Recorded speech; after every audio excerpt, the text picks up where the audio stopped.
Guys, ang pulsos nga gimbilin sa ato ng bal ni Idol, papalitan doon natin ng head parts na 44-55mm. So, meron tayo doon. And then, ang kanyang wheel set, no? Sabi niya daw, bubuksan natin, ugasan natin yung kadena, hub, mga bearing niya dyan sa kanyang hub. Tapos, ikakabit na lang natin dito mamaya. Yung head parts niya kasi hindi ito magtugma. Oh, hindi magtugma. So, papalitan natin yan. Tapos, yung kadena niya, ugasan na lang natin. Para kung kukunin niya, syempre, sobrang ganda si Pao, diba? Tara, samahan niyo kami. Backlash muna tayo ng tags niya. Wait lang, parang. Alak pa.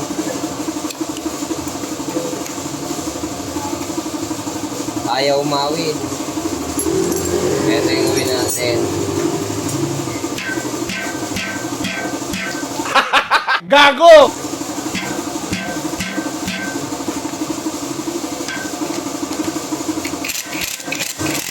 Ayan. Tanggal ko.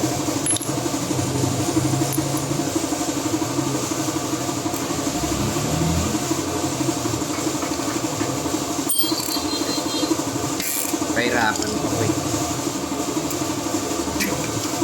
Ay.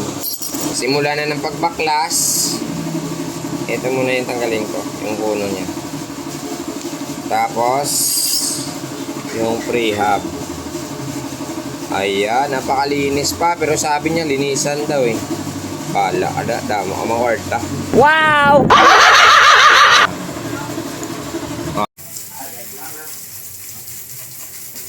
O, ari na nabaklas na tanan. So, need na lang natin hugasan para at least magbadlak man sa karong before tapos ibalik, di pala. Ari no? Ubus na. So, tara, hugas muna tayo ng langis.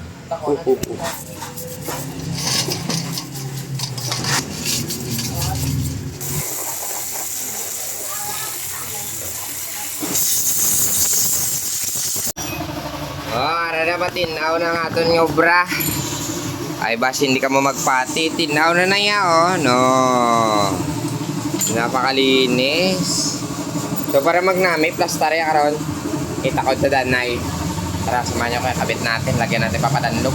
6903 niya pangunaw. Speed 1 soldier. Tubang 6903. Pero kung likod gani, tatlo ka 17287. Kag isa ka 6803. Na. Safety on dagit para at least hindi maguba. Lagay tayo ng konti. Tapos papahida natin. Brush. Yun.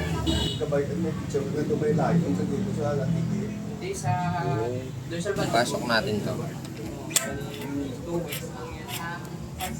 Ayaw. So ito naman. Rubber na naman yung gagamitin natin. Ayan. Sound check natin.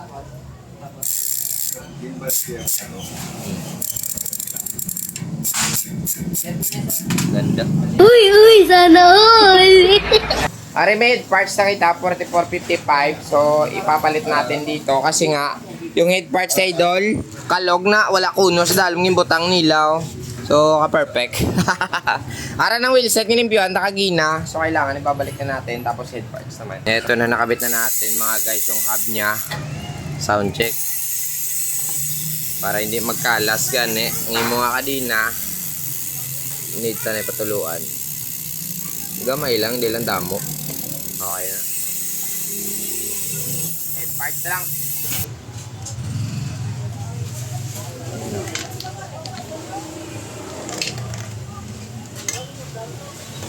Ayan o. Ang kuno is dahil mo yung butangan dako. Oh, palpak ng puta. Ito, tanggalin natin. Naku, bearing type pa naman sana to. Sayang kasi may kulang. Oh, dito walang kuno rin oh. Sinira niya na tong outer oh. Bearing type din sana oh. Kanugon si Momig. Ito yung kulang sa i-head parts guys oh. So yung natira, ito na lang. So tinanggal natin. Ito siya. So dapat partner yan. Kapag hindi ni gani tapered imo fork, amay kinanglan gamiton. Na. Pare. Yun. Mugin na dapat to. Nan. Para perfect it siya. And then ang sa ibabaw, ang kulang. Are ang kulang man ginaw. Amon siyang kulang niya. Yun. Tapos sa ibabaw. Idasok to, idasok sa dalog. Nan. Sakto lang. No, te, sakto-sakto. Gisa away na sa no. Way sa balda. Oh, boss, ari na natapos na yung bike. So nag-additional lang kita sa mga head parts mo sang spacer isa. Kay kagina taas to didre mo. So nito na butangan and then goods na ang dalaw mo quality na. May kuno na sa dalaw mo si tingala ka wala na yung butangan. Ay ambot lang kita. So tapos na service mo bike, boss. Tanay ko mo subong kay guto kami de. Maraming salamat. God bless.